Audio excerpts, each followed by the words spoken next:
Leader بننے کا 7واں اصول، ہماری بیسیکلی لیڈر بننے کی بات چل رہی تھی، تو آج میں آپ کو لیڈر بننے کا 7واں اصول بتاتا ہوں۔ 7واں اصول کیا ہے؟ 6 اصولوں کے متعلق تو آپ جان چکے ہوں گے۔ لیڈر بننے کا 7واں اصول: جو تمہیں توڑے تم اسے جوڑو، جو تمہیں محروم کرے تم اسے عطا کرو، اور جو تمہیں ذلیل کرے تم اسے عزت دو، اور جو تم پر باتیں کسے اور الزامات کسے تم اس پر صبر کرو۔ یقین جانو، جس کو اس اصول کا پتہ چل گیا اور جس نے اس راز کو پایا، وہ ایسی طاقت بنے گا کہ بڑے بڑے پہاڑ اس کو رستہ دیں گے،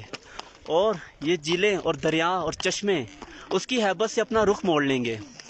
اگر آپ میں یہ کوالٹی پیدا ہو چکی ہے اور آپ کو اس اصول کا پتہ چل گیا ہے جو ابھی میں نے آپ کو بتایا ہے، یہ ایک بار پھر بتاتا ہوں کیا لیڈر بننے کا جو 7واں اصول ہے: جو تمہیں توڑے تم اسے جوڑو، جو تمہیں ذلیل کرے تم اسے عزت دو، اور جو تمہیں محروم کرے تم اسے عطا کرو، اور جو تم پہ باتیں کسے، الزامات کسے، تو پھر تم قرآن پاک کو سامنے رکھو، قرآن پاک کی آیات کو سامنے رکھو، تم اس پہ خاموش رہو۔ اور ایک حیرانگی کی بات ہے جو آج تک سمجھ میں نہیں آ سکی، لیکن جب بھی کسی نبی، کسی ولی، اور اس سے پہلے بڑے بڑے انبیاء کرام اور بڑے بڑے ہستیوں پہ جو باتیں لوگوں نے الزامات تراشے، امت تو فنکار ہے اس درجے کی کہ پل میں سنگے در کعبہ سے بھی اصنام تراشے، تو کون ہے کیا ہے تیرا داغے کبابی، لوگوں نے تو ہوا مریم پہ بھی الزام تراشے، یعنی جو تم پہ الزام تراشے تو قرآن پاک کہتا ہے خاموش رہو۔ اور حتیٰ کہ ہوا مریم کو یہاں تک کہا گیا تھا کہ آپ خاموش رہنا، اور لوگ اگر آپ سے زیادہ وضاحتیں مانگے نا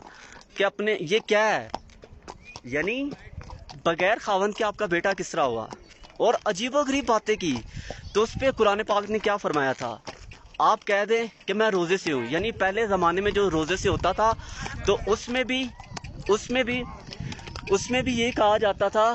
کہ خاموش، روزے سے یہ مطلب ہوتا تھا کہ آپ کی زبان کا بھی روزہ ہوتا ہے، اور خاموش رہنے کا کہا گیا تھا۔ اسی طرح حضور پاک صلی اللہ علیہ وسلم پہ نعوذ باللہ بڑے بڑے لوگوں نے الزامات تراشے، اور اپنوں نے تراشے تھے۔ کیا کہتے تھے کہ نعوذ باللہ جادوگر ہے، اور طرح طرح کی باتیں بناتے تھے۔ تو اس پہ حضور پاک صلی اللہ علیہ وسلم کو اللہ کی طرف سے حکم ہوا تھا ہجرت کرنے کا، مکہ سے مدینہ، تب ہجرت کی تھی، لیکن ڈیفینڈ نہیں تھا کہ اپنے آپ کو، اور اپنے آپ کو اپنی صفائیہ پیش نہیں تھی کی، بس خاموشی کے ساتھ۔ اور پھر ایک وقت آیا تھا، ایک وقت ایسے حجر اسود کی دیوار پہ ہاتھ رکھ کر، خانہ کعبہ کے ساتھ ہاتھ رکھ کر جنہوں نے اذیتیں تکلیفیں پہنچائی تھی، ان سب کو کہا جاؤ تم سب کو معاف کیا، اور پھر لوگ اور کفار چوک در چوک مسلمان ہونا شروع ہو گئے تھے۔ تو بات میں کہہ رہا تھا، اگر آپ میں ایک کوالٹی آ گئی ہے نا معاف کرنے کی اور درگزر کرنے کی، اور لوگوں کو جو ذلیل کرے اس کو عزت دینے کی، تو پھر کیا ہوگا؟ یہ پہاڑ بھی ایسی طاقت بنو گے کہ پہاڑ بھی آپ کو رستہ دیں گے، اور یہ دریا آپ کے لیے ایسے موم ہو جائیں گے اور آپ کی ہیبت سے کام جائیں گے،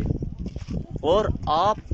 ایک بہترین اور اتنی طاقتور انسان بنو گے کہ کوئی آپ کو توڑ نہیں سکے گا۔ لیکن اس کے لیے آپ کو یہ کام مشکل ہے، لیکن کوئی مسئلہ نہیں ہے۔